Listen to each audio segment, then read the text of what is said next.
Hello friends, welcome to my channel विज्ञानी ma'am. Friends, मु भाबुची आपण माने समस्ते बहुत भलरे थिबे। फ्रेंड्स, आज रो टाइम टेबल अनुसार हमर आज डिस्कशन करिवार अछि आपणकर ओडिया रो पैसेज सहित कंप्लीट ग्रामर रो गोटे महा मैराथन क्लास। तो कंप्लीट ओडिया ग्रामर आपणकर सिलेबस रे जहा भी अछि कंप्लीट आपणकर विशेष्य विशेषण सर्वनाम अव्यय क्रिया आपणकर कृदंत तथित एंड आपणकर लास्ट रे आमे डिस्कशन करिबा किछि एकपदीकरण किछि आपण मानक पई एकपदीकरण मु लास्ट रे रखिछि। तो फ्रेंड्स, ए जो पैसेज कथा मु कहूची देखंतु, ए पैसेज टी आपण मानक पई अनसीन थाए, ओजोना थाए। ए जो पैसेज गुडी को आपण मानक पई ओजोना, तेणु आपण माने प्रथमे जाईकी एग्जाम रे आदो भी पैसेज पाखको जिबे नाही। एग्जाम रे जेहेतु आपणक पई पैसेज टी ओजोना थाए, सो ताकू आदो भी फास्ट हाथ मारिबे नाही। अन्य सबु पाठ को आपण माने भलो भाबे प्रैक्टिस करिसंती, रिवाइज करिसंती। तो प्रथमे अन्य सबु गुडी को करिवे। पैसेज टी जदि आपण फास्ट रु करूचंती, जेहेतु पैसेज टी आपणकर अनसीन पैसेज, तो पैसेज टी को पढिबारे ही आपणकर टाइम चली जिवो। जदि आपणकर टाइम चली जाउची, तो आपणकर माइंड रे व्यस्तता आसी जिवो, आपण आंसर जानी थिले मध्य भूल कर देकी चली आसीबे। तो जेहेतु सबुर गोटे टाइम लिमिटेशन रहिछि, तो सेति पई आपण आदो भी पैसेज को आगो हाथ मारिबे नाही। आपण जेहेतु पैसेज रे आपणकर ओडिया रे 10 मार्क, इंग्लिश रे 10 मार्क रहउची, तो आपण अन्य गुडी को सबु करि देबे। लास्ट को आपण 30 मिनिट रखिबे आपणकर पैसेज पई। लास्ट 30 मिनिट आपण रखिबे, आगुरु सबु काम आपण सारी देबे। नहले आपण जदि पैसेज को धरि नेबे ना, तो पैसेज पढुथबे पढुथबे पढुथबे, क्वेश्चन रो आंसर पाउ नथबे, आपणकर एपटे केते बेले घंटे पळै जिवो आपण आदो जानि परिबेनी। एमिति बहुत जण फ्रेंड्स भूल करंती, पैसेज को आगो हाथ मारिबे, भाबिबे हां इजी थिबो, मु सांग सांग करनेबी। इजी थिबो जे, किंतु पूरा पैसेज टाको पढिबारे आपनको टाइम जिवो कि नै। तो सेति पई आपण मानको कहूची, प्रथमे आपण पैसेज करिवे नाही। फास्ट आपण सबु बेले सीडीपी करिवे, चाइल्ड डेवलपमेंट एंड पेडागोजी, जोटा कि मु आपण मानको सबु बेले कुहे 30 मार्क आसीबो। तो आपण मानको सबु बेले मु सीडीपी रे ही फास्ट क्लियर कराए। तो सीडीपी को आपण हाथ मारिबे। सीडीपी रे जते बेले आपण अधिक आंसर देई पारिबे, आपनको माइंड को रिलैक्स लागिबो, जे मु अधिक आंसर देई पारुची, मोर बहुत ठीक हे जाउची। तो आपण जते स्ट्रेस फ्री रे रहिबे, एग्जाम सेते भलो हबो। देन देखिबा, ए जो आपणकर पैसेज टी आसिला, पैसेज टी को आपण आदो अधिक थर पढिबे नाही। आपण ओनली गोटे थर ही डीपली रीडिंग करिवे। गोटे थर उपुरु उपुरु पढिबेनी, डीप रीडिंग, गभीर पठन मात्र थरे पढिबे, जम्मा भी अधिक थर पढिबेनी। पूरा जेमती गोटे लाइन मो पढिली, शिक्षा हेउची स्वतंत्र आलोक जहा बाह्य आलोक ठारू शक्तिशाली। एमिति गभीर भाबे पढिबे जेमती आपणक ब्रेन रे वर्ड गुडी को रहि जिवो। तो तारो आपणकर पैसेज, आपण माने बहुत जण कहउतले जे पैसेज करिवार टिप्स एंड ट्रिक्स आपण कहउतले। तो पैसेज करिवार गोटिए इजी टिप्स होउची, पैसेज को आपण मात्र थोरे पढिबे एंड डीपली रीडिंग करिवे, गभीर पठन, आदो भी माइंड को एपट सेपट करिवेनी, पूरा पढिबे। शिक्षा हेउची स्वतंत्र आलोक जहा बाह्य आलोक ठारू शक्तिशाली। शिक्षा व्यक्तिगत जीवन को मार्जित कराए और नूतन दिग्दर्शन दिए। मात्र थोरे पढिबे, तापरे कोन करिवे देखंतु। सेकंड स्टेप, फर्स्ट स्टेप मात्र थोरे आपण पढिले। सेकंड स्टेप, आपण ए जो 5टी क्वेश्चन अछि, काहाकू राष्ट्रर सर्वश्रेष्ठ संबल बोली कहा जाए। तो एबे आपण देखिबे, राष्ट्रर सर्वश्रेष्ठ संबल को लाइन रे लेखा जाइछि। आपणकर एठी आइस्पान काम करिवो। आपण गोटे ग्लांस रे अधिक वर्ड को कैप्चर करबा को चेष्टा करिवे। जेमिति देखंतु, आपणकर मानव आपणकर सर्वश्रेष्ठ संबल कथा कहिछि। सर्वश्रेष्ठ संबल पाइगली कि नाही। तो गोटे सर्वश्रेष्ठ संबल होउची कौन मानव संबल पाइगले कि नहीं केते समय लागिला काहाकू राष्ट्रर सर्वश्रेष्ठ संबल बोली कह जायछि मानव संबल को आराम से पाइगले आपनको आइस्पान जदि ठीक रखिबे गोटे ग्लांस रे आपनकर अधिक वर्ड को कैप्चर करिवे गोटे प्रश्न आपनकर सांगे सांग उत्तर देबे काहार नीति नियम ओ आदर्श आचरण शिशुर उत्तम चरित्र गठन रे साहाय्य करे काहार नीति नियम ओ आदर्श आचरण खोजिबा एबे नीति नियम आदर्श आचरण खोजिबा सांगे सांग कोठी आपनकर लेखा जायछि नीति नियम ओ आदर्श आचरण कथा लेखा हैछि कोठी आपनकर देछि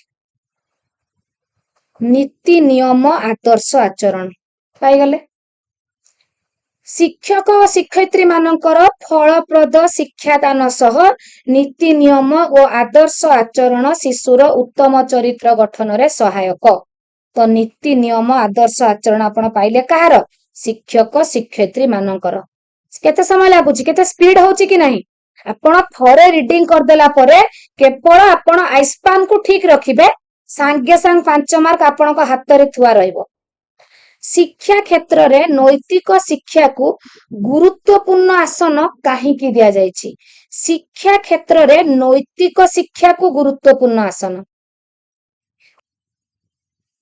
देखिबा शिक्षा क्षेत्र रे कौन देला क्वेश्चन टा आपनकर शिक्षा क्षेत्र रे नैतिक शिक्षा को गुरुत्वपूर्ण आसन नैतिक शिक्षा कथा कहूची तो आमे देखिबा नैतिक शिक्षा कोठी रहिछि तो फ्रेंड्स आपनकर नैतिक शिक्षा को शिक्षा क्षेत्र रे सबुठारु गुरुत्वपूर्ण आसन कथा हमर क्वेश्चन रे देछि तो भारतीय परंपरा रे नैतिक शिक्षा को शिक्षा क्षेत्र रे सबुठारु गुरुत्वपूर्ण आसन प्रदान करा जायछि कारण मानव को साधारण स्तर रु नेई एहा महामानव रे परिणत कराए तो आपनकर क्वेश्चन पाखो को जिबा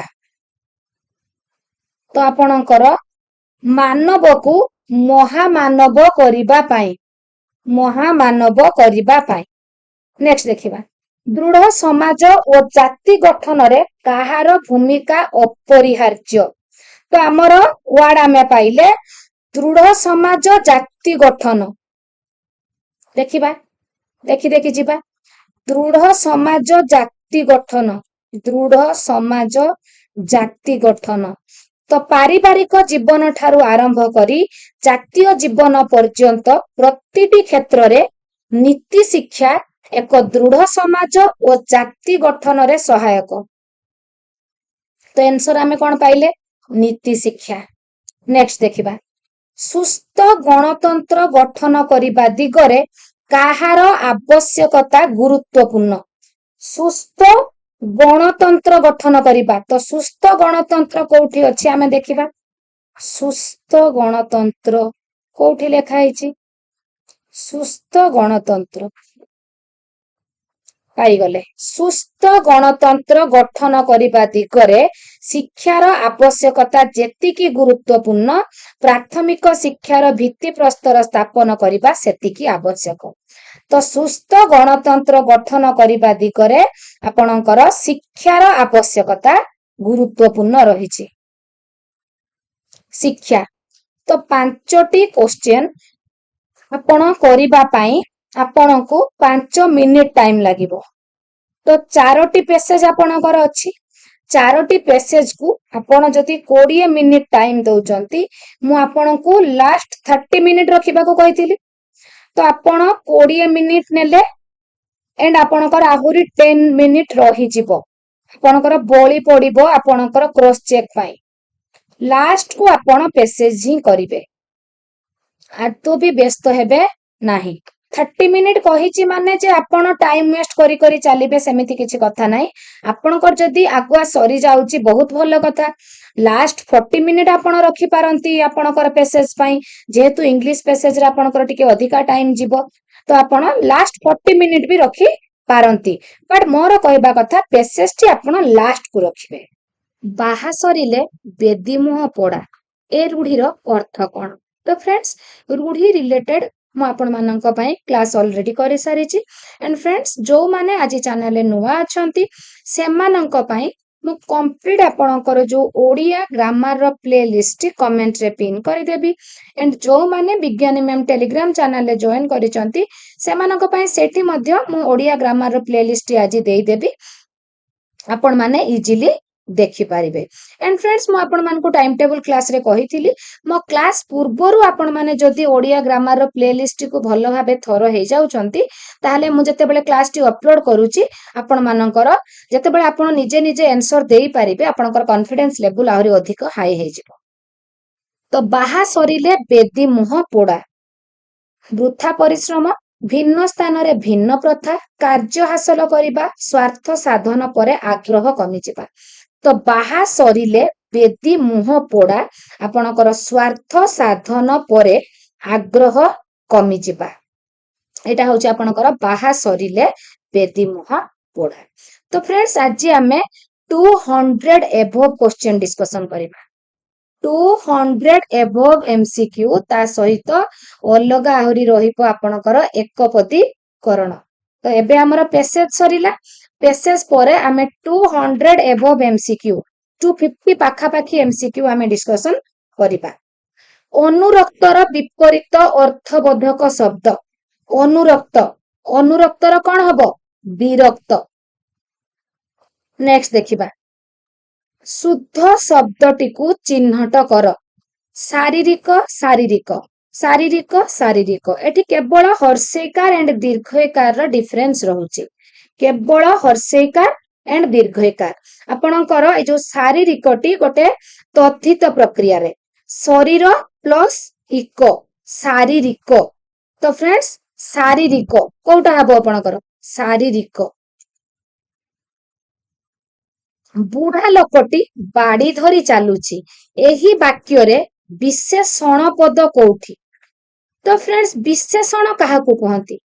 ଯିଏ ବିଶେଷ୍ୟକୁ ବିଶେଷିତ କରେ, ଯାହାର ଗୋଟେ ସ୍ପେଶାଲ ଗୁଣ କଣ ଆପଣଙ୍କୁ ଜଣାଏ, ତ ଅବସ୍ଥାକୁ ସୂଚାଏ, ପରିମାଣକୁ ସୂଚାଏ, ସଂଖ୍ୟାକୁ ସୂଚାଏ, ଏଗୁଡିକୁ ସବୁ ବିଶେଷଣ ବୋଲି କୁହନ୍ତି।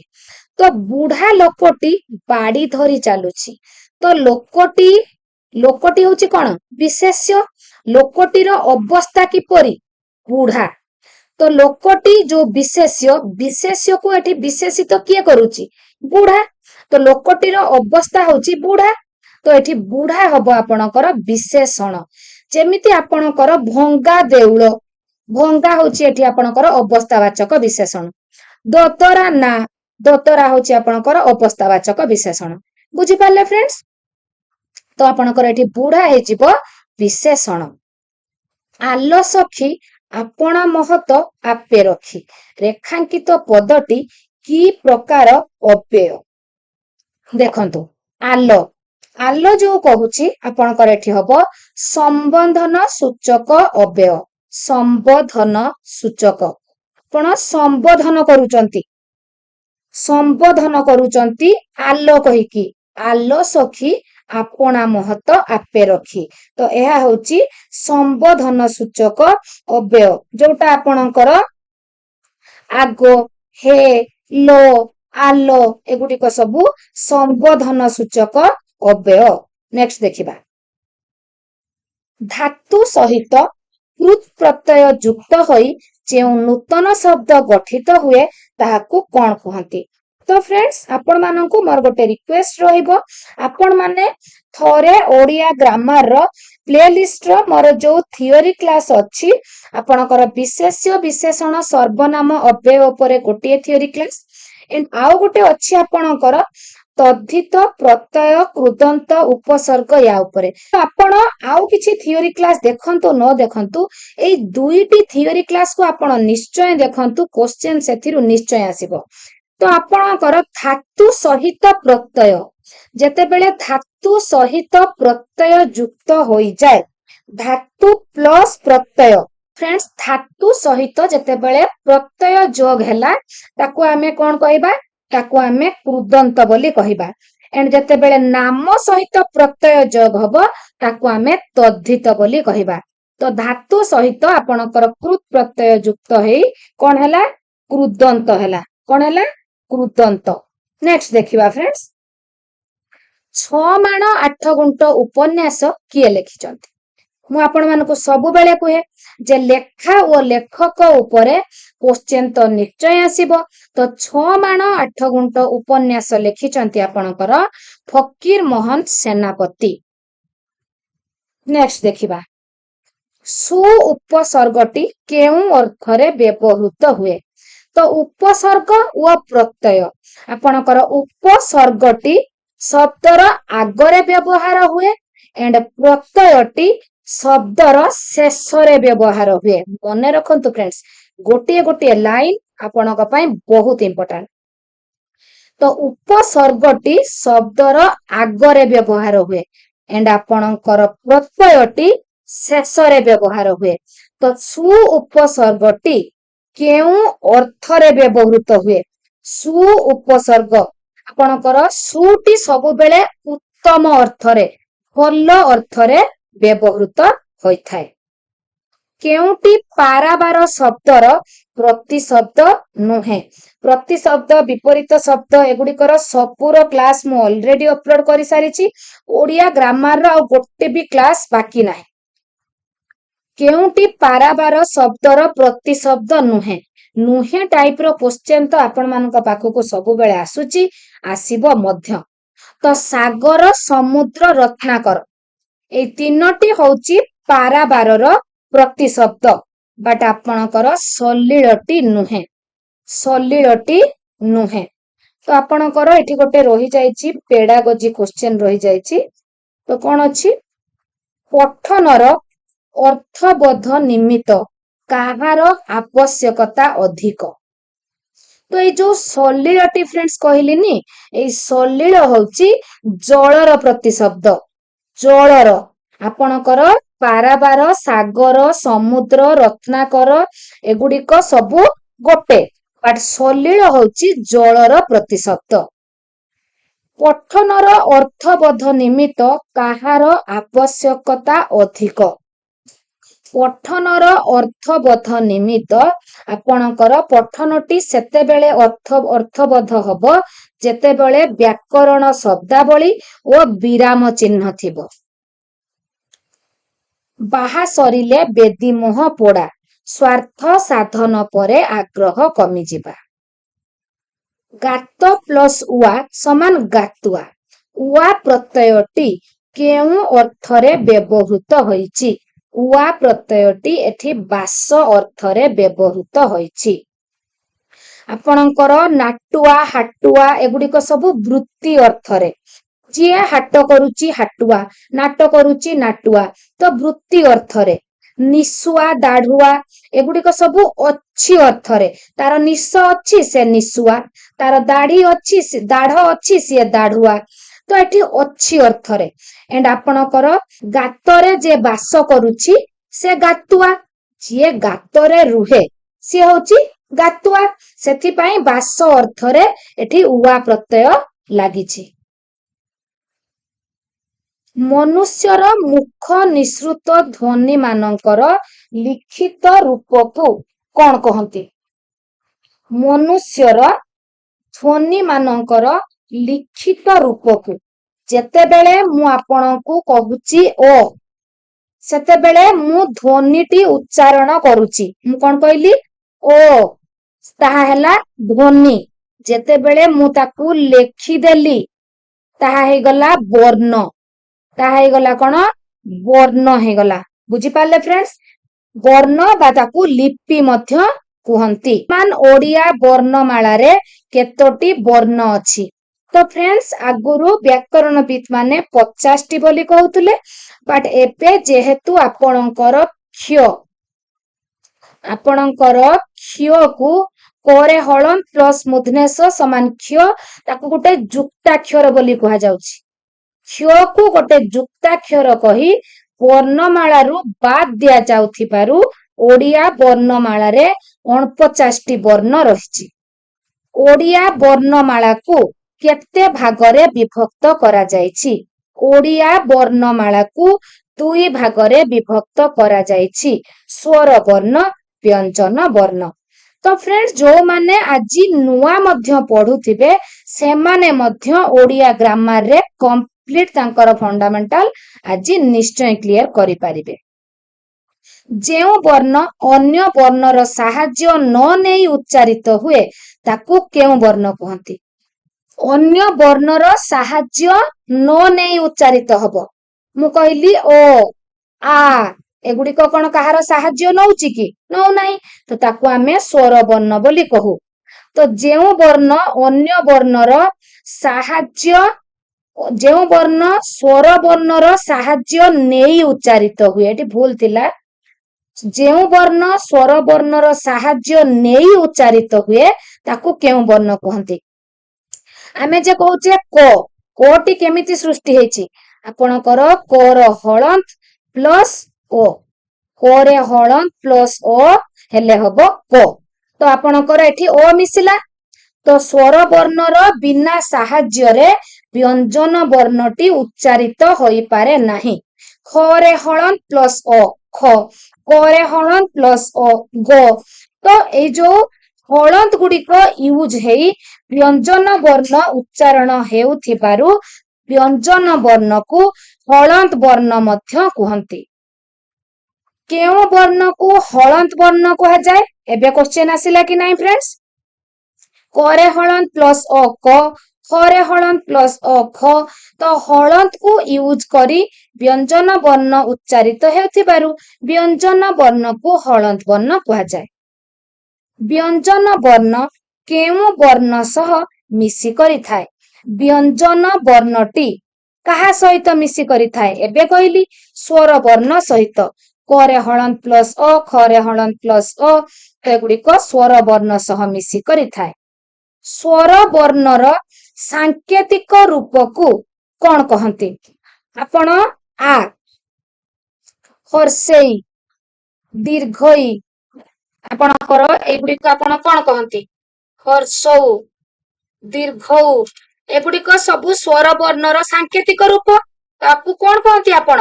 ତାକୁ ମାତ୍ରା ବା ଆକାର, ହର୍ଷେଇକାର, ଦୀର୍ଘଇକାର ଏଗୁଡିକ କୁହାଯାଏ। ମାତ୍ରା ବା କାର ବୋଲି କୁହାଯାଏ।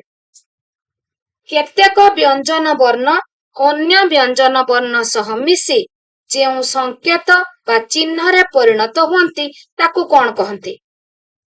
କେତେକ ବ୍ୟଞ୍ଜନ ବର୍ଣ୍ଣ ଅନ୍ୟ ବ୍ୟଞ୍ଜନ ବର୍ଣ୍ଣ ସହ ମିଶି ଯେଉଁ ସଂକେତ ବା ଚିହ୍ନରେ ପରିଣତ ହୁଅନ୍ତି ତାକୁ ଆମେ ଫଳା ବୋଲି କହୁ। ମ ଫଳା, ନ ଫଳା, ଜ୍ୟ ଫଳା। ବ୍ୟଞ୍ଜନ ବର୍ଣ୍ଣ ସହ ବ୍ୟଞ୍ଜନ ବର୍ଣ୍ଣ ମିଶିଲେ ତାକୁ କଣ କୁହାଯିବ? ବ୍ୟଞ୍ଜନ ବର୍ଣ୍ଣ ସହ ବ୍ୟଞ୍ଜନ ବର୍ଣ୍ଣ ଯେତେବେଳେ ମିଶିବ, ଆପଣଙ୍କର ଯେମିତି ଆମେ କହିଲେ, ଧରନ୍ତୁ ଆପଣଙ୍କର ପଦ୍ମ କୁହାଯିବ। ପଦ୍ମ, ଦରେ ମ ଦିଆଯିବ କି ନାହିଁ? ଦରେ ମ। ତ ଏଠି ଆପଣଙ୍କର ବ୍ୟଞ୍ଜନ ବର୍ଣ୍ଣ ସହ ବ୍ୟଞ୍ଜନ ବର୍ଣ୍ଣ ମିଶିଲା, ତାକୁ କୁହାଯିବ ଯୁକ୍ତ ବ୍ୟଞ୍ଜନ। ବର୍ଗ କେତେ ପ୍ରକାରର? ବର୍ଗ ହଉଛି ଆପଣଙ୍କର 5 ପ୍ରକାରର। କଚଟ ତପ, କ ବର୍ଗ, ଚ ବର୍ଗ, ଟ ବର୍ଗ, ତ ବର୍ଗ, ପ ବର୍ଗ। କଚଟ ତପ। ପ୍ରଥମ ବର୍ଗର ପଞ୍ଚମ ବର୍ଣ୍ଣକୁ ସେହି ବର୍ଗର ଅନ୍ୟ ବର୍ଣ୍ଣ ମାନଙ୍କ ସହିତ ସଂଯୋଗରେ ସୃଷ୍ଟ ଅକ୍ଷରକୁ କଣ କୁହନ୍ତି? ଦେଖିବା ଫ୍ରେଣ୍ଡସ୍, ଆମେ କ ବର୍ଗଟି ଲେଖିଲେ ଆପଣ ନିଶ୍ଚୟ ବୁଝିପାରିବେ। କ ବର୍ଗଟି କଣ? କ, ଖ, ଆପଣଙ୍କର ଗୋ ଏଣ୍ଡ ଆପଣଙ୍କର ଘ, ଙ। ଆପଣଙ୍କର ଏଇଟା ହେଲା କ ବର୍ଗ। ସବୁର 5ଟା। ତାପରେ ଆପଣଙ୍କର ଚ, ଛ, ବର୍ଗେଜ, ଝ, ନ୍ୟ ଏମିତି ରହିଛି 5ଟି ବର୍ଗ। ତ ପ୍ରତ୍ୟେକ ବର୍ଗର ପଞ୍ଚମ ବର୍ଣ୍ଣ, ଏଠି ପଞ୍ଚମ ବର୍ଣ୍ଣ କିଏ? ଙ। ପଞ୍ଚମ ବର୍ଣ୍ଣକୁ ସେହି ବର୍ଗର ଅନ୍ୟ ବର୍ଣ୍ଣ ସହିତ ମିଶେଇବା। ଙ କ ମିଶିଲା ଉଏଙ୍କ, ଙ ଖ ମିଶିଲା ଉଏଙ୍କ, ଙ ଗ ମିଶିଲା ଉଏଙ୍ଗ। ତ ଏଇଗୁଡିକ ସବୁ ଯୋଉ ସୃଷ୍ଟି ହେଲା ତାକୁ ଆମେ କଣ ବୋଲି କହିବା? ତାକୁ ଅନୁନାସିକ ଯୁକ୍ତାକ୍ଷର ବୋଲି କୁହନ୍ତି। ସ୍ୱର ବର୍ଣ୍ଣ ଓ ବ୍ୟଞ୍ଜନ ବର୍ଣ୍ଣର ମଧ୍ୟବର୍ତ୍ତୀ ବର୍ଣ୍ଣକୁ କଣ କହନ୍ତି? ସ୍ୱର ବର୍ଣ୍ଣ ଓ ବ୍ୟଞ୍ଜନ ବର୍ଣ୍ଣର ମଧ୍ୟବର୍ତ୍ତୀ ବର୍ଣ୍ଣକୁ ଅନ୍ତସ୍ଥ ବର୍ଣ୍ଣ ବୋଲି କୁହନ୍ତି। ତାଲବେଶ, ମୁଧନେଶ, ଦନ୍ତେଶ, ହ ଏଇ ଚାରୋଟି ବର୍ଣ୍ଣକୁ କେଉଁ ବର୍ଣ୍ଣ କହନ୍ତି? ଯେହେତୁ ଏଇ ଚାରୋଟି ବର୍ଣ୍ଣକୁ ଯେତେବେଳେ ଆମେ ଉଚ୍ଚାରଣ କରୁଛୁ ସେତେବେଳେ ମୁଖରୁ ଉଷ୍ମତା ଆସୁଛି, ସେଥିପାଇଁ ତାକୁ ଉଷ୍ମ ବର୍ଣ୍ଣ ବୋଲି କୁହନ୍ତି। ଅନୁସାର, ବିସର୍ଗ, ଚନ୍ଦ୍ରବିନ୍ଦୁ ଏଇ ତିନୋଟି ବର୍ଣ୍ଣକୁ କେଉଁ ବର୍ଣ୍ଣ କହନ୍ତି? ଆକୁ ଅଯୋଗବାହ ବୋଲି କୁହନ୍ତି। କେଉଁ ଶାସ୍ତ୍ର ଭାଷାକୁ ଶୃଙ୍ଖଳିତ କରେ? ଦେଖନ୍ତୁ ଫ୍ରେଣ୍ଡସ୍, ଆମେ ଯୋଉ ଓଡିଆ ଭାଷା କହୁଛୁ ଆମର ଗୋଟେ କଥିତ ଭାଷା ଏଣ୍ଡ ଗୋଟେ ଲିଖିତ ଭାଷା ଅଛି କି ନାହିଁ? ତ ଅଞ୍ଚଳ ଅନୁସାରେ ସମସ୍ତଙ୍କର ଗୋଟିଏ ଗୋଟିଏ ଆଞ୍ଚଳିକ ଭାଷା ରହିଛି, ବଟ୍ ଯେତେବେଳେ ଆମେ ଏକ୍ସାମରେ ଲେଖୁଛୁ କି ପାଠ ପଢିଲା ବେଳେ ଲେଖୁଛୁ ତ ସେତେବେଳେ ଆମେ ବ୍ୟାକରଣକୁ ବ୍ୟବହାର କରି ଭାଷାକୁ ଶୃଙ୍ଖଳିତ ଭାବରେ ଲେଖୁଛୁ, ବ୍ୟାକରଣକୁ ବ୍ୟବହାର କରୁଛୁ। ତ ବ୍ୟାକରଣ ଶାସ୍ତ୍ର ଭାଷାକୁ ଶୃଙ୍ଖଳିତ କରିଥାଏ। ଅର୍ଥବୋଧକ ଏକ ବା ଏକାଧିକ ବର୍ଣ୍ଣକୁ କଣ କୁହନ୍ତି? ଏକ ବା ଏକାଧିକ ବର୍ଣ୍ଣ କିନ୍ତୁ ଅର୍ଥ ପ୍ରକାଶ କରୁଥିବ ତାକୁ କଣ କୁହନ୍ତି? ମୁଁ ଯେତେବେଳେ କହିବି ରଘ, ଆପଣ କଣ କିଛି ବୁଝିପାରିଲେ କି? କିନ୍ତୁ ଯେତେବେଳେ ମୁଁ କହିବି ଘର, ଆପଣ ନିଶ୍ଚୟ ବୁଝିପାରିଲେ। ତ ଅର୍ଥବୋଧ ହେଲା ଏକ ବା ଏକାଧିକ ବର୍ଣ୍ଣ ଯେତେବେଳେ ଅର୍ଥ ପ୍ରକାଶ କରେ ତାକୁ ଶବ୍ଦ ବୋଲି କୁହାଯାଏ। ଓଡିଆ ଭାଷାରେ କେତେ ପ୍ରକାରର ଶବ୍ଦ ଅଛି? ଓଡିଆ ଭାଷାରେ 4 ପ୍ରକାରର ଶବ୍ଦ ଅଛି। ତତ୍ସମ, ତଦ୍ଭବ, ଦେଶଜ, ବୈଦେଶିକ।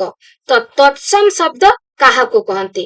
ଯେଉଁ ଶବ୍ଦ ଅବିକଳ ସଂସ୍କୃତ ଭାଷାରେ ଯାହା ବ୍ୟବହାର କରାଯାଏ ତାକୁ ଠିକ ସେଇ ଭାଷାକୁ ଆମେ ଓଡିଆରେ ବ୍ୟବହାର କଲେ ତାକୁ ତତ୍ସମ ଶବ୍ଦ କୁହନ୍ତି। ବଟ୍ ତଦ୍ଭବ କଣ? ସଂସ୍କୃତରୁ ଉଦ୍ଭବ ହେଇଛି। ତଦ୍ଭବ ତା ଠାରୁ ଉଦ୍ଭବ, କାହା ଠାରୁ ଉଦ୍ଭବ?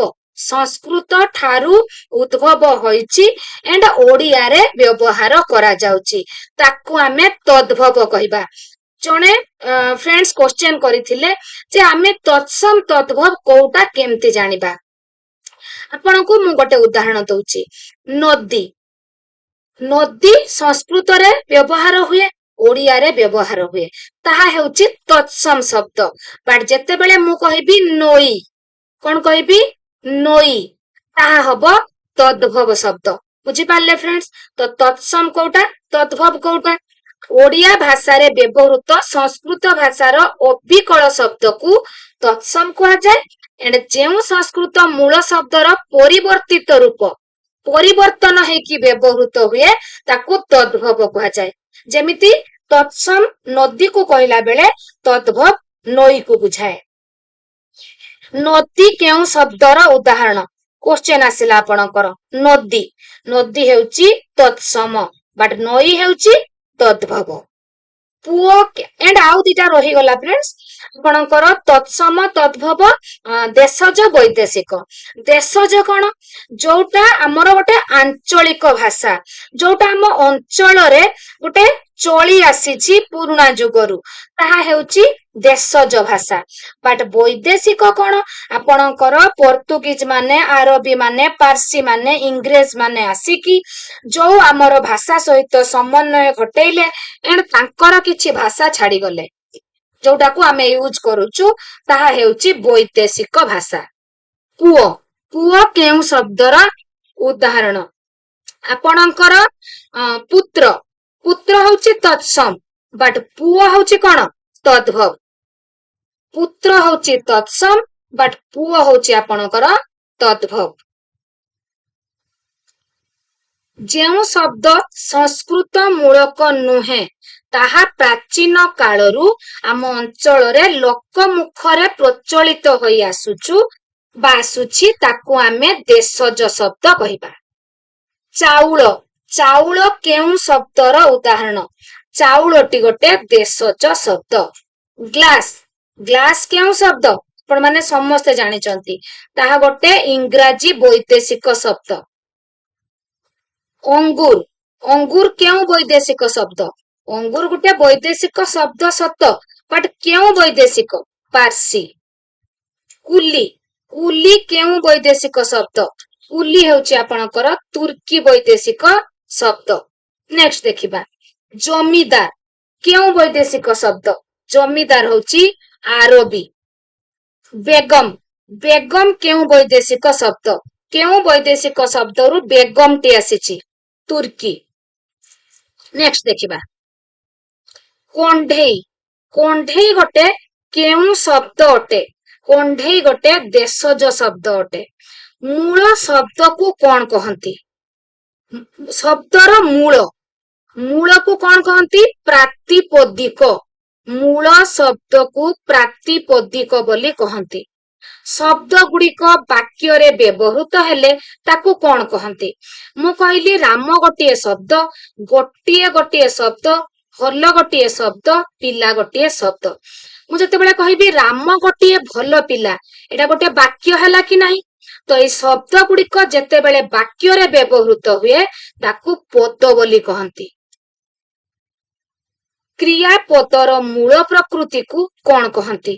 क्रियापदर मूल, आपणकर पढ़िबा गोटे क्रिया, तार मूल होची धातु रु आसी, पट धातु। तो क्रियापदर मूल प्रकृति होची धातु। प्रातिपदिक बा जोटा मूल शब्द ओ धातुर परे जेउ अंश व्यवहृत होई पद गठन करे ताकू कौन कहती? आपणकर सबु बेले धातुर परे परे जेउ अंशटी व्यवहृत हुए ताकू प्रत्यय बोली कहती। एंड शब्दर बा धातुर पूर्वरु जहा व्यवहृत हुए ताकू उपसर्ग बोली कहती। व्यवहार दृष्टि पद केते प्रकारर? पद 5 प्रकारर। विशेष्य, विशेषण, सर्वनाम, अव्यय, क्रिया। तो व्यवहार दृष्टि पद 5 प्रकारर। जेउ पद कौनसी व्यक्ति, वस्तु, गुण व जाति को बुझाए ताकू केउ पद कहती? जेउ पद कौनसी व्यक्ति, वस्तु, गुण व जाति को बुझाए ताकू आमे विशेष्य बोली कहिबा। कौन कहिबा? विशेष्य। तो फ्रेंड्स विशेष्य होची 5 प्रकारर। मने रखिबे व्यक्तिवाचक बा संज्ञावाचक बा नामवाचक विशेष्य, सेकेंड रे जातिवाचक, थर्ड रे वस्तुवाचक, फोर्थ रे गुणवाचक, फिफ्थ रे क्रियावाचक। तो विशेष्य केते प्रकार हैला? 5 प्रकार। रामचंद्र केउ विशेष्यर उदाहरण? तो रामचंद्र माने जणे पर्टिकुलर जन को आमे आइडेंटिफाई करिकी कहूचु। जेतेबेले आमे जन को आइडेंटिफाई करिकी कहूचु ताकू आमे कोन कहिताउ? व्यक्तिवाचक विशेष्य। जदि एठी बालक कहा जाय थांता तो एठी कंप्लीट बालक जाति को बुझाई थांता। जदि बालिका कहा जाय थांता कंप्लीट बालिका जाति बा गोटे गोष्ठी बा गोटे समूह को बुझाई थांता, ताकू जातिवाचक बोली कहा जाय थांता। जेतेबेले कहा जीवो डाक्टर माने रोगी सेवा करंती तो डाक्टर हबो एठी जातिवाचक। जेतेबेले मु कहिबी डॉक्टर राम भल रोगी सेवा करंती तो डॉक्टर राम हेबे व्यक्तिवाचक। काहेकि ना जणे डॉक्टर को मु आइडेंटिफाई करिकी कहूची। जेउ विशेष्य पद एकाधिक व्यक्तिवाचक विशेष्यर साधारण नाम को बुझाए बा गोटे गोष्ठी बा गोटे समूह को बुझाए ताकू जातिवाचक कहती। मु जेतेबेले पर्वत कहिबी ताहा जातिवाचक, किंतु जेतेबेले मु हिमालय कहिबी ताहा हबो व्यक्तिवाचक। पर्वत केउ विशेष्यर उदाहरण? जातिवाचक। कौनसी वस्तुर नाम को बुझाउथिबा विशेष्य पद को केउ विशेष्य पद कहती? वस्तुवाचक कहती। तो वस्तुवाचक को भी दुई भाग रे भाग कराइछि। वस्तुवाचक होची दुई भाग रे, गोटे वस्तुवाचक गोटे जातिवाचक।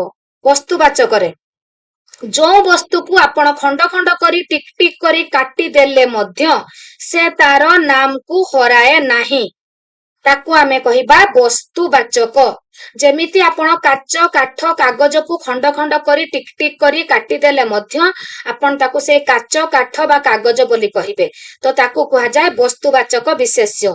किंतु जेतेबेले मु कहिबी काठ चौकी, काच बोतल, एगुड़िक खंड खंड करिदेला परे एमान तांकर निजर नामटी हरई थांती तो ताहा होची जातिवाचक।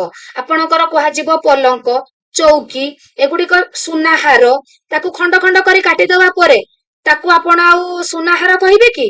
କହିବେନି। ତ ତାକୁ ହଉଛି ଆମେ କହିବା ଜାତିବାଚକ ବିଶେଷ୍ୟ। ତ ବସ୍ତୁର ମଧ୍ୟ ଦୁଇ ଭାଗରେ ଭାଗ କରାଯାଇଛି, ବସ୍ତୁବାଚକ ଓ ଜାତିବାଚକ। ଯେଉଁ ବିଶେଷ୍ୟ ପଦ କୌଣସି ଏକ ନିର୍ଦ୍ଦିଷ୍ଟ ଗୁଣ ବା ଅବସ୍ଥା ନାମକୁ ବୁଝାଏ ତାକୁ କେଉଁ ବିଶେଷ୍ୟ ପଦ କହନ୍ତି? ଗୁଣ କଥା କହୁଛି ମାନେ ଗୁଣବାଚକ। ସାଧୁତା, ଧୈର୍ଯ୍ୟ, ସୌନ୍ଦର୍ଯ୍ୟ ପ୍ରଭୃତି କେଉଁ ବିଶେଷ୍ୟ ପଦର ଉଦାହରଣ? ଏଗୁଡିକ ସବୁ ଗୋଟେ ଗୋଟେ ଗୁଣ। ଯେଉଁ ବିଶେଷ୍ୟ ପଦ କୌଣସି ନିର୍ଦ୍ଦିଷ୍ଟ କ୍ରିୟା ଓ କାର୍ଯ୍ୟର ନାମକୁ ବୁଝାଏ, କାମ ହଉଛି ଭାର୍ବ, ତ ତାକୁ କ୍ରିୟା ବିଶେଷ୍ୟ କୁହନ୍ତି। କଣ କୁହନ୍ତି? କ୍ରିୟା ବିଶେଷ୍ୟ।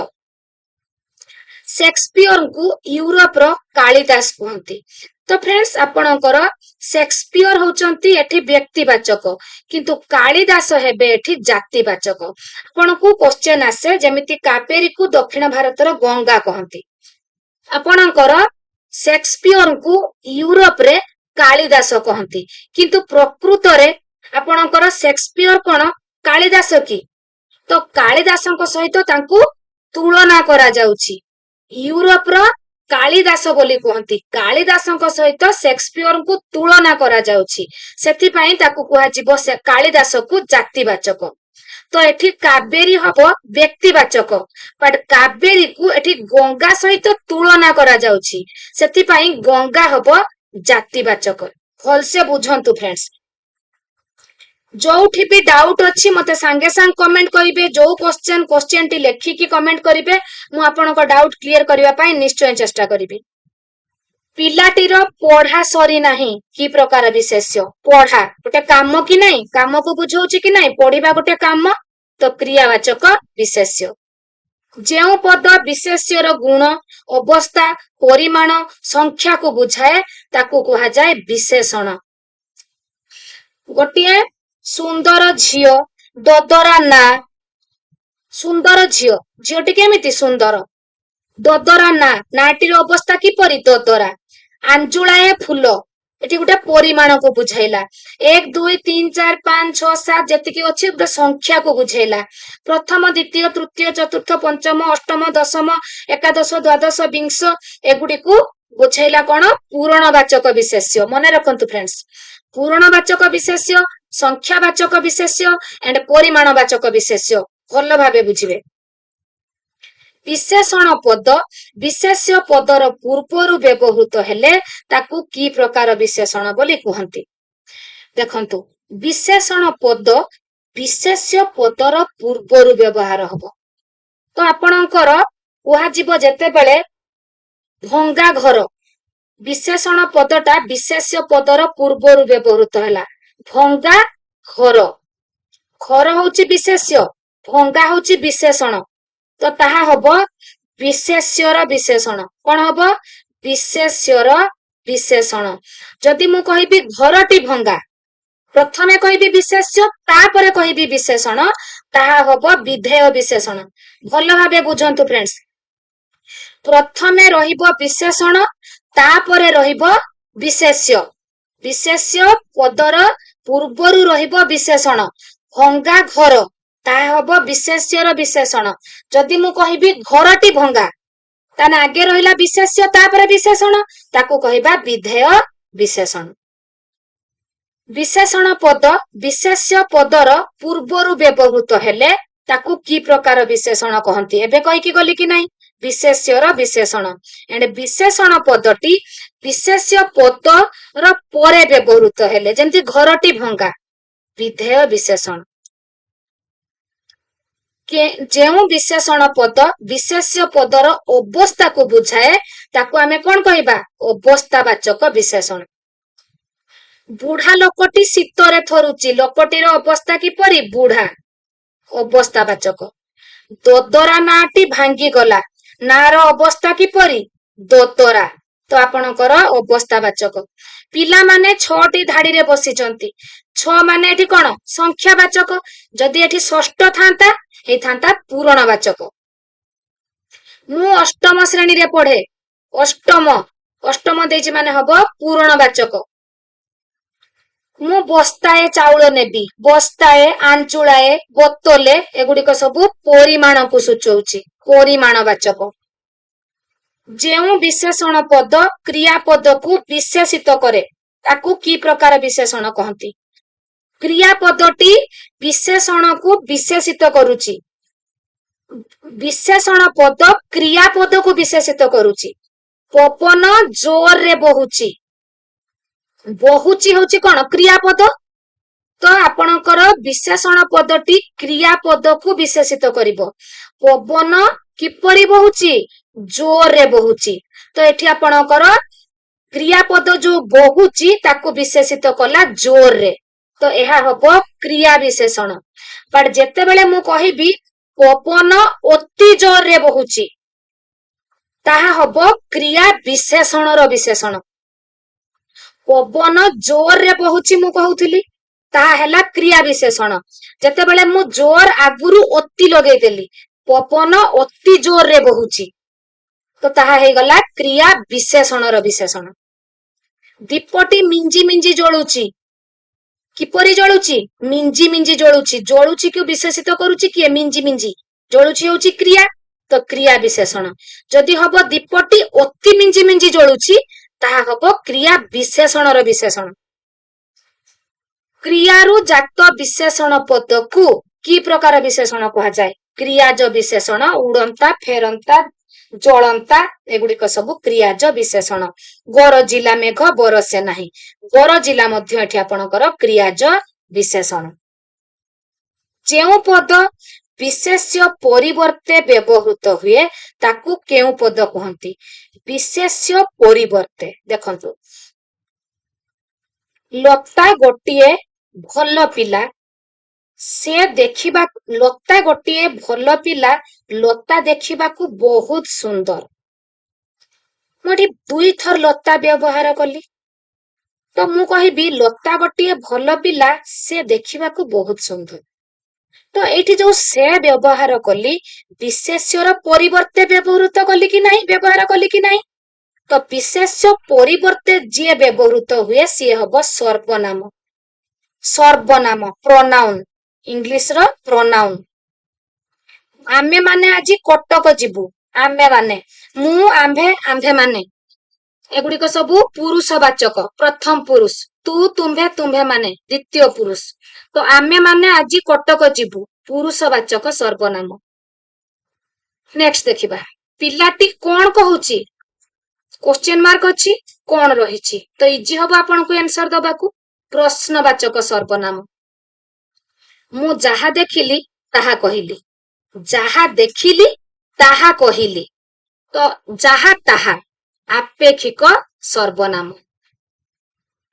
ଏଇ କିସେ ଆର୍ଯ୍ୟଭୂମି, କୋଉ ସର୍ବନାମ ହବ? ଏଇ କିସେ ଆର୍ଯ୍ୟଭୂମି, ନିର୍ଦ୍ଦେଶାତ୍ମକ। ରାମ ଓ ହରି 2 ଭାଇ, ଉଭୟ ଭଲ ପଢନ୍ତି, ତ ଉଭୟ ହେଉଛି ନିର୍ଣ୍ଣାୟକ ସର୍ବନାମ। ଏକାଧିକ ଅର୍ଥକୁ ବୁଝାଉଥିବା ଶବ୍ଦକୁ କେଉଁ ଶବ୍ଦ କୁହାଯାଏ? ଯାହାର ଏକାଧିକ ଅର୍ଥ ଥିବ ତାକୁ ଆମେ ପ୍ରତିଶବ୍ଦ କହୁ। ଯେମିତି ଆମେ ସାଗର, ସମୁଦ୍ର, ରତ୍ନାକର, ପାରାବାର ସବୁ କହିଲେ କି ନାହିଁ, ଏଗୁଡିକ ସବୁ ପ୍ରତିଶବ୍ଦ। ବୃହତ ଭାନୁ ଶବ୍ଦର ଅର୍ଥ କଣ? ବୃହତ ଭାନୁ, ଅଗ୍ନି। ଚକ୍ଷୁଶ୍ରବା କେଉଁ ଅର୍ଥକୁ ବୁଝଉଛି? ଚକ୍ଷୁଶ୍ରବା ବୁଝଉଛି ଆପଣଙ୍କର ସର୍ପ।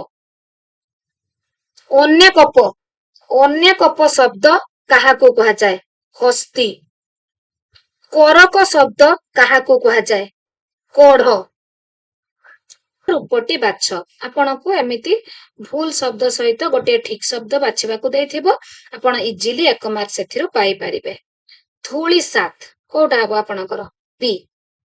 ଶୁଦ୍ଧ ଶବ୍ଦଟି ବାଛ, କୋଉଟା ହବ ଆପଣଙ୍କର ଶୁଦ୍ଧ ଶବ୍ଦ? ସମ୍ମାନନୀୟ, ସମ୍ମାନନୀୟ। ରାଗ ରଖିବା, ରାଗ ରଖିବା ହଉଛି ଅକଶ ରଖିବା। ଅନୁମାନ କରି କହିବା, ଅନୁମାନ କରି କହିବା, ଅନୁମାନ କରି କହିବା, ଅନ୍ଧାରକୁ ଟେକା ପକାଇବା। ଆଖିକି ପାଇବା, ରୂଢିର ଅର୍ଥ କଣ? ପସନ୍ଦ କରିବା।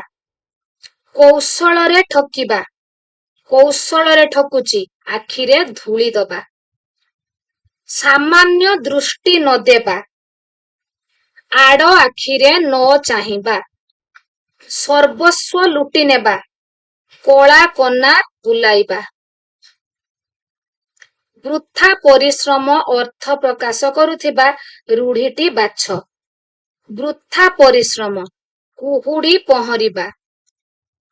କପାଳ ଫାଟିବା ରୂଢିଟିର ଅର୍ଥ କଣ? କପାଳ ଫାଟିବା, ସର୍ବନାଶ କରିବା। ଯେତେ ଘୋଡେଇଲେ ବି ଦୋଷ ଧରା ପଡେ, ଲୁଚିଛି ନା ଗୋଡ ଦିଟା ଦିଶୁଛି। ଲୋକ ମୁଖରେ କଥା ବହୁ ଦୂର ପ୍ରସରି ଯାଏ, ଏହି ଅର୍ଥ ବୁଝାଉଥିବା ଲୋକବାଣୀ। ତୁଣ୍ଡ ବାଇଦ ସହସ୍ର କୋଶ। ଯେଉଁ ପଦମାନଙ୍କର ଲିଙ୍ଗ, ବଚନ, କାଳ ଓ ବିଭକ୍ତି ଭେଦରେ କୌଣସି ପରିବର୍ତ୍ତନ ହୁଏ ନାହିଁ, ତାକୁ ଆମେ କଣ କହିଥାଉ? ତାକୁ ଅବ୍ୟୟ ବୋଲି କହିଥାଉ। ତ ଫ୍ରେଣ୍ଡ, ସେଥିପାଇଁ ମୁଁ ଆପଣମାନଙ୍କୁ ରିକ୍ୱେଷ୍ଟ କରୁଛି, ମୋର ଯୋଉ କ୍ଲାସଟି ଅଛି ଆପଣଙ୍କର ଥିଓରି ରିଲେଟେଡ, ଆପଣମାନେ ଥରେ ଦେଖି ଦିଅନ୍ତୁ। କେବଳ ବିଶେଷ୍ୟ ବିଶେଷଣ ସର୍ବନାମ ଅବ୍ୟୟ କୃତନ୍ତ ତଦ୍ଧିତ ପ୍ରତ୍ୟୟ ଉପସର୍ଗ। ରାମ ଓ ଲକ୍ଷ୍ମଣ ଦୁଇ ଭାଇ, ଓ ଯୋଉ ଦେଇଛି, ଓଟି କେଉଁ ଅବ୍ୟୟ? ଆପଣଙ୍କର ସଂଯୋଜକ। ଆମେ ମାନେ ପୁରୀ ଯାଇଥିଲୁ ଅଥଚ ଜଗନ୍ନାଥ ଦର୍ଶନ କରିପାରିଲୁ ନାହିଁ, ବିଯୋଜକ ଅବ୍ୟୟ। ଯଦି ବର୍ଷା ହେବ ମୁଁ ସ୍କୁଲକୁ ଯିବି ନାହିଁ, ତ ଏଟା ହଉଛି ଯଦି ଲଗେଇଲା ତ ସମ୍ଭାବନା ସୂଚକ। ତୁ ନ କହିଲେ ଭଲ, ନ ଯୋଉ ନ ଦେଇଛି, ନ ଆପଣଙ୍କର ନିଷେଧ ଅର୍ଥରେ। ତୁ ପାଠ ପଢ ନଚେତ ଖେଳିବାକୁ ଯା, ଯେହେତୁ ନଚେତ ଲଗା ହେଇଛି ଏଠି, ଆପଣଙ୍କର ହବ ବିକଳ୍ପାର୍ଥକ। ସେ ସିନା ଆସିଲେ ହୁଅନ୍ତା, ନ ଆସିଲେ କିପରି ହବ? ସିନା, ସିନାଟି ଆପଣଙ୍କର ସମ୍ମତି ସୂଚକ।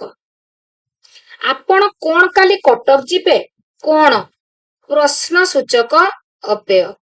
ସେଠାରେ ହଇଜା ଲାଗିଛି ତେଣୁ ତୁମେ ସେଠାକୁ ଯାଅ ନାହିଁ, ସେଠାରେ ହଇଜା ଲାଗିଛି, ତ ଆପଣଙ୍କର ତେଣୁ ହଉଛି ହେତୁବୋଧକ।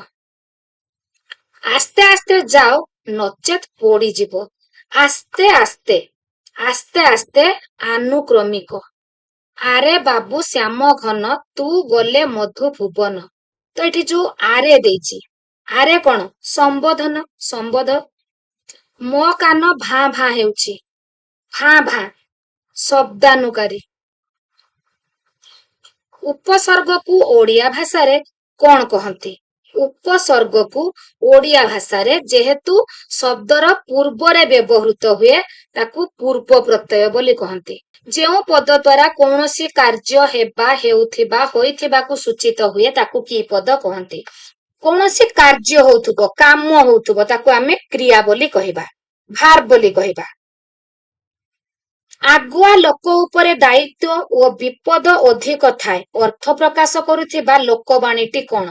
ଆଗୁଆ ଲୋକ ଉପରେ ଦାୟିତ୍ୱ, ଡେଙ୍ଗା ମୁଣ୍ଡରେ ଠେଙ୍ଗା।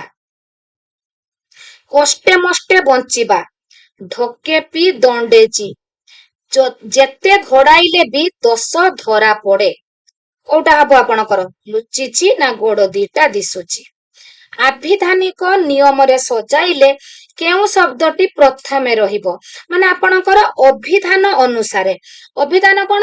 ଆପଣଙ୍କର ଯୋଉ ଡିକ୍ସନାରୀ ନିୟମ ଅନୁସାରେ ସବୁଠି ଆପଣଙ୍କର ପ ପ ରହିଛି, ତ ସବୁ ଗୁଡିକ ପ ରହିଛି, ତ ଆପଣଙ୍କର ପ୍ରଥମେ ଆକାର ରହିଛି ଏଇଠି, ଏଣ୍ଡ ଏଇଠି ରହିଛି ଆପଣଙ୍କର ଆକାର, ତ ଆପଣଙ୍କର ପ୍ରଗାଢ ଓ ଆପଣଙ୍କର ପ୍ରାଚୀନ ହବ ନାହିଁ।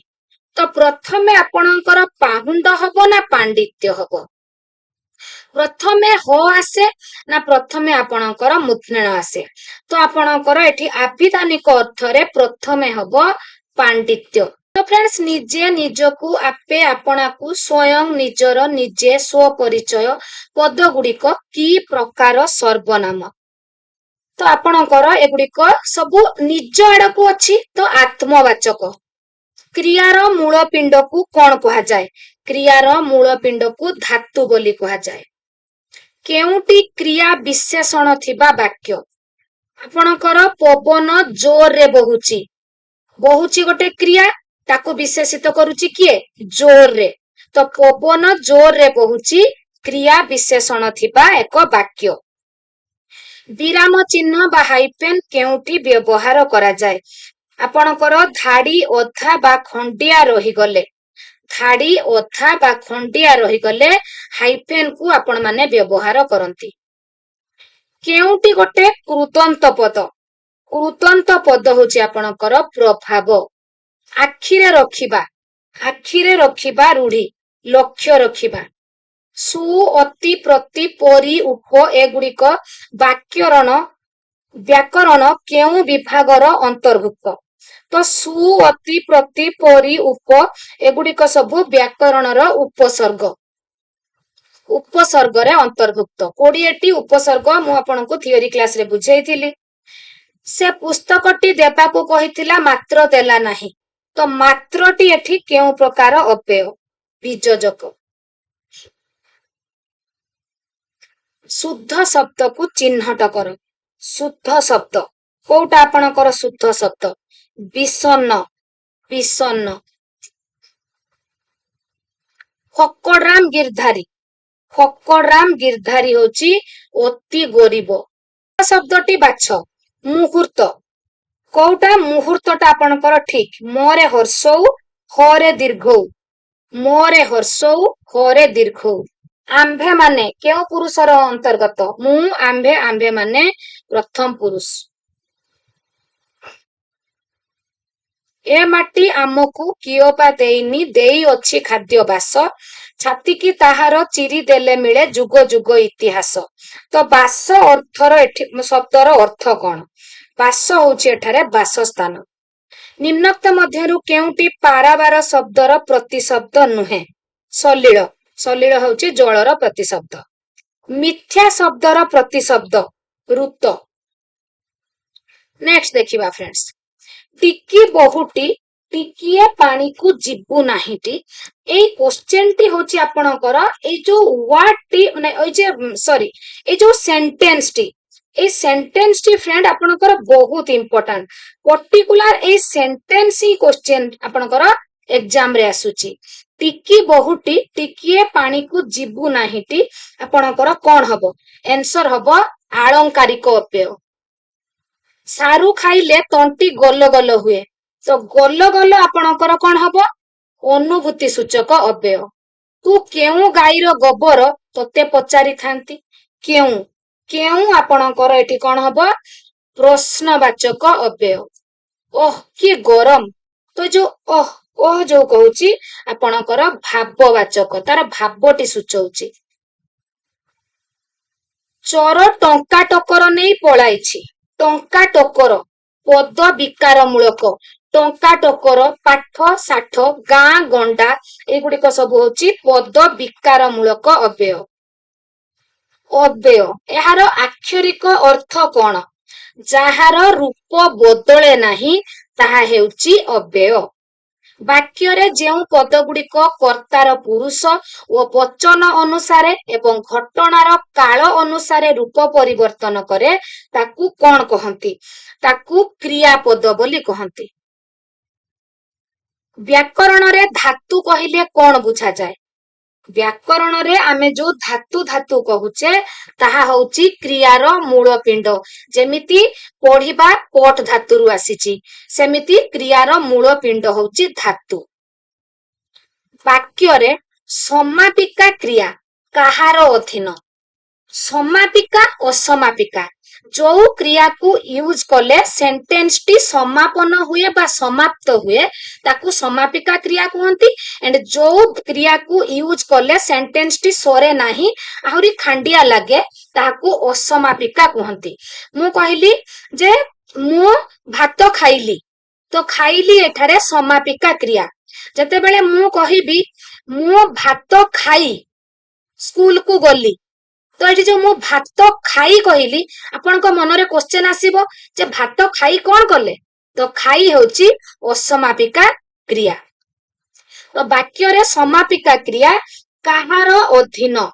ଆପଣଙ୍କର କର୍ତ୍ତାର ଅଧୀନ। କର୍ତ୍ତାର ବଚନ ପୁରୁଷ ଓ କାଳ ବଦଳିଲେ ଯେଉଁ କ୍ରିୟାର ରୂପ ବଦଳେ ତାକୁ କଣ କହନ୍ତି? ତାକୁ କହନ୍ତି ସମାପିକା କ୍ରିୟା। କେଉଁଟି ଅସମାପିକା କ୍ରିୟା? ଅସମାପିକା। ଯାଉ ଯାଉ, ମୁଁ ଯାଉ ଯାଉ ଗୋଟେ ବାଘ ଦେଖିଲି।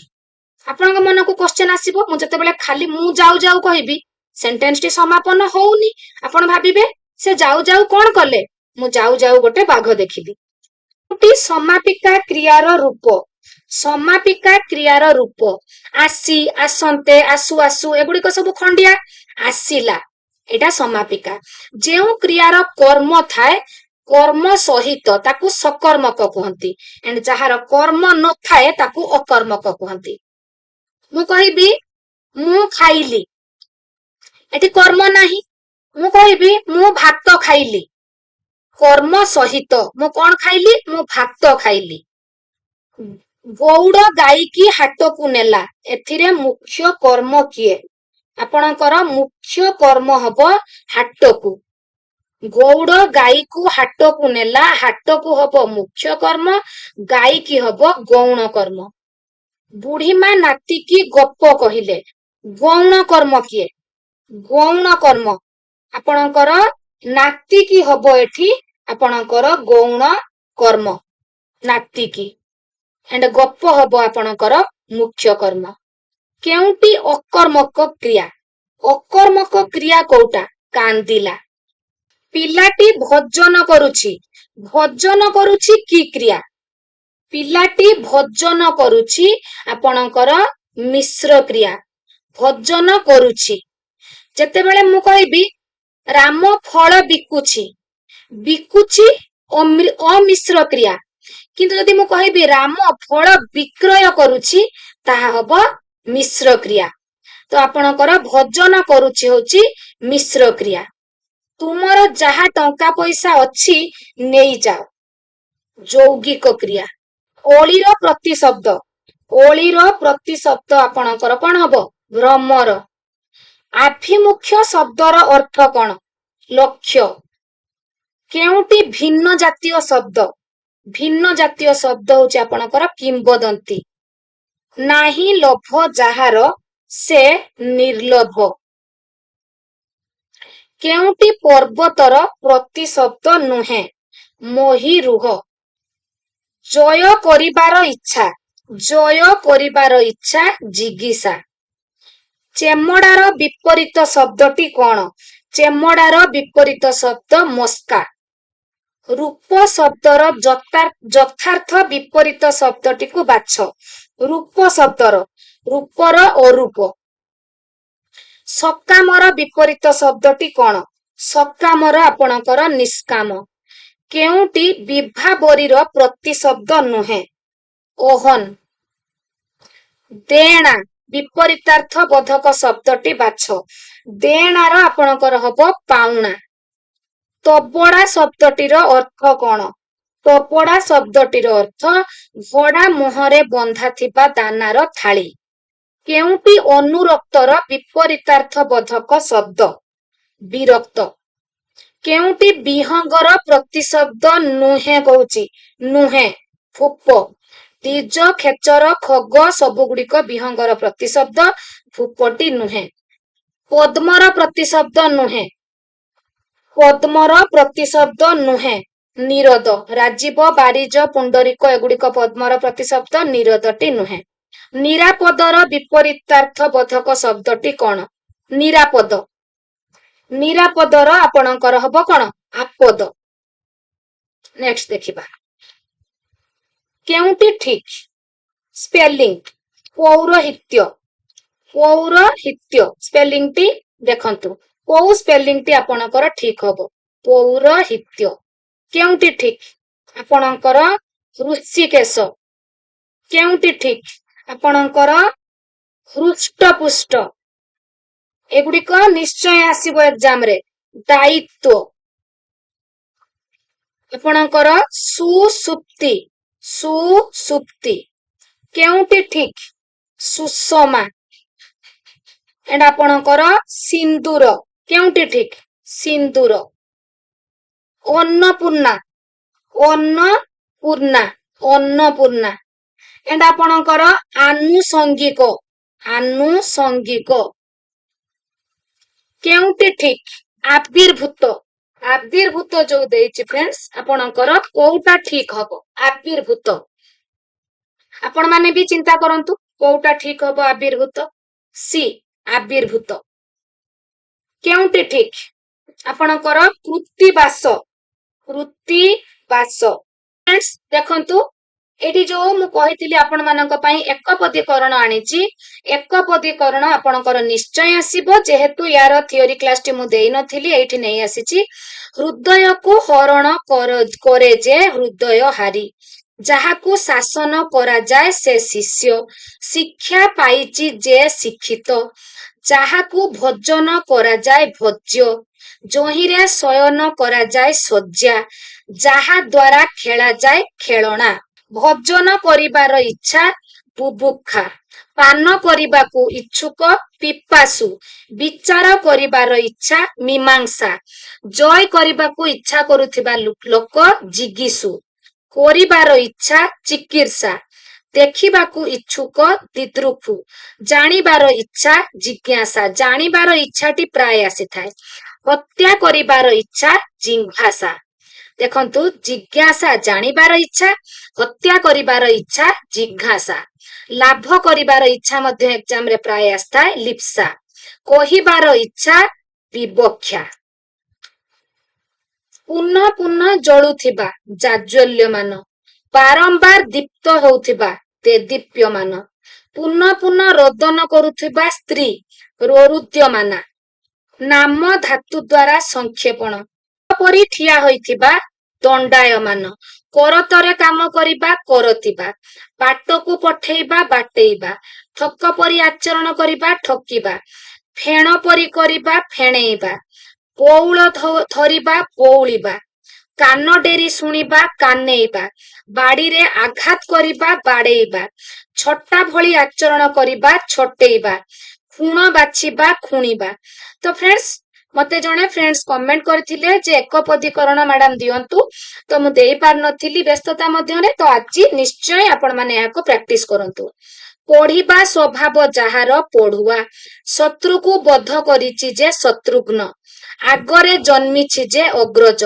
जे पूजार योग्य पूज्य बा पूजनीय परकु ताप दिए जे परंतप बिहास रे गमन करे जे विहग विहंग विहंगम जे पाठ करे पाठक जे नृत्य करे नर्तक जे भिक्षा करे भिक्षुक दानर योग्य देय जहा करिबा उचित कर्तव्य तो फ्रेंड्स एठी आपणकर देखंतु कंप्लीट एकपदीकरण डिस्कशन करिदेली एंड आपणकर 200 above MCQ complete Odia grammar रे आमे आज डिस्कशन कले जदि आपण मानकु मोरे वीडियो भलो लागे लाइक शेयर कमेंट करबा को आदो भी भूलिबे नाही एंड विज्ञानी मैम टेलीग्राम चैनल रे मोर सबपूरा प्लेलिस्ट अपलोड हेची आपण माने ताकू निश्चय देखंतु and more mock test marathon महामाराथन रो प्लेलिस्ट को भल भाबे प्रैक्टिस करिकि जिबे आपण एग्जाम रे निश्चय सब सिलेक्टिव क्वेश्चन सेठु पाइबे